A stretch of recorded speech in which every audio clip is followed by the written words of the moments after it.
ಪ್ರಮುಖ ಶಿಕ್ಷಣ ತಜ್ಞರನ್ನು ಒಳಗೊಂಡ ನಿಯೋಗ ರಾಷ್ಟ್ರಪತಿಯವರೊಂದಿಗೆ ತೆರಳಿದೆ.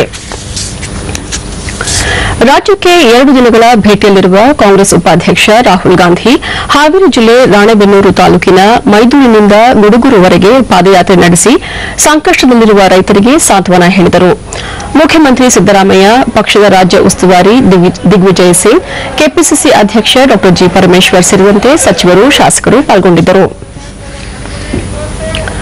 ನಂತರ ಗುಡುಗೂರಿನಲ್ಲಿ ನಡೆದ ಸಾರ್ವಜನಿಕ ಸಭೆಯಲ್ಲಿ ರಾಹುಲ್ ಗಾಂಧಿ ಸಂಕಷ್ಟದಲ್ಲಿ ಇರುವ ರೈತರು ಹಾಗೂ ಬಡವರ ನೆರವಿಗೆ ಕೇಂದ್ರ ಸರ್ಕಾರ ಧಾವಿಸಬೇಕೆಂದು ಒತ್ತಾಯಿಸಿದರು. बीजेपी की सरकार है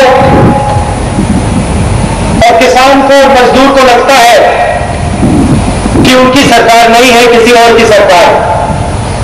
किसान रो रहा है, मजदूर रो रहा है, गरीब आदमी रो रहा है.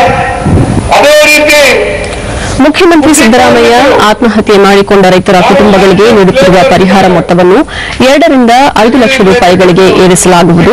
ಅದೇ ರೀತಿ ಕೃಷಿ ಕಾರ್ಮಿಕರು ಆತ್ಮಹತ್ಯೆ ಮಾಡಿಕೊಂಡಲ್ಲಿ ಅವರ ವಾರಸುದಾರರಿಗೂ 5 ಲಕ್ಷ ರೂಪಾಯಿ ಪರಿಹಾರ ನೀಡಲಾಗುವುದು ಎಂದು ಪ್ರಕಟಿಸಿದರು. ಈ ವರ್ಷ ರೈತರಿಂದ ಸಾಲ ವಸೂಲಾತಿ ಮಾಡದಂತೆ ಸಹಕಾರಿ ಬ್ಯಾಂಕ್ಗಳಿಗೆ ಸೂಚಿಸಲಾಗಿದೆ. ಮಧ್ಯಮಾವಧಿ ಮತ್ತು ದೀರ್ಘಾವಧಿ ಬೆಳೆ ಸಾಲದ ಮೇಲಿನ ಬಡ್ಡಿಯನ್ನು ಪ್ರಸಕ್ತ ವರ್ಷ ಸಂಪೂರ್ಣ ಮನ್ನಾ ಮಾಡಲಾಗಿದೆ. ಅದೇ ರೀತಿ ಸುಸ್ತಿದಾರರ ಸಾಲದ ಮೇಲಿನ ಬಡ್ಡಿ ಕೂಡ ಮನ್ನಾ ಮಾಡಲಾಗುವುದು. ನೊಂದ ರೈತ ಕುಟುಂಬಗಳ ಮಕ್ಕಳ ವಿದ್ಯಾಭ್ಯಾಸದ ಖರ್ಚನ್ನು ಸರ್ಕಾರವೇ ಭರಿಸಲಿದೆ ಎಂದು ಮುಖ್ಯಮಂತ್ರಿ ಹೇಳಿದರು. ಈ ವರ್ಷ ರೈತರ ಸಾಲವನ್ನು ವಸೂಲು ಮಾಡಬಾರದು ಮತ್ತು ಸಾಲವನ್ನು ರೀಶೆಡ್ಯೂಲ್ ಮಾಡಬೇಕು. ಒಂದು ವರ್ಷದವರೆಗೆ, ಮುಂದಿನ ವರ್ಷದವರೆಗೆ ಅದನ್ನು ಮುಂದೂಡಬೇಕು ಅಂತಕ್ಕಂಥದ್ದನ್ನು ಕೂಡ ಇವತ್ತು ನಾವು ಈಗಾಗಲೇ ಸೂಚನೆಗಳನ್ನು ಕೊಟ್ಟಿದ್ದೇವೆ. ಈ ವರ್ಷ ಯಾವುದೇ ಕಾರಣಕ್ಕೆ ರೈತರಿಂದ ಸಾಲವನ್ನು ವಸೂಲು ಮಾಡತಕ್ಕಂಥದ್ದನ್ನು ನಾವು ಮಾಡಲ್ಲ ಅಂತಕ್ಕಂಥದ್ದನ್ನು ಕೂಡ ಇವತ್ತು ಬಹಳ ಸ್ಪಷ್ಟವಾಗಿ ನಿರ್ಧಾರವನ್ನು ತೆಗೆದುಕೊಂಡಿದ್ದೇವೆ.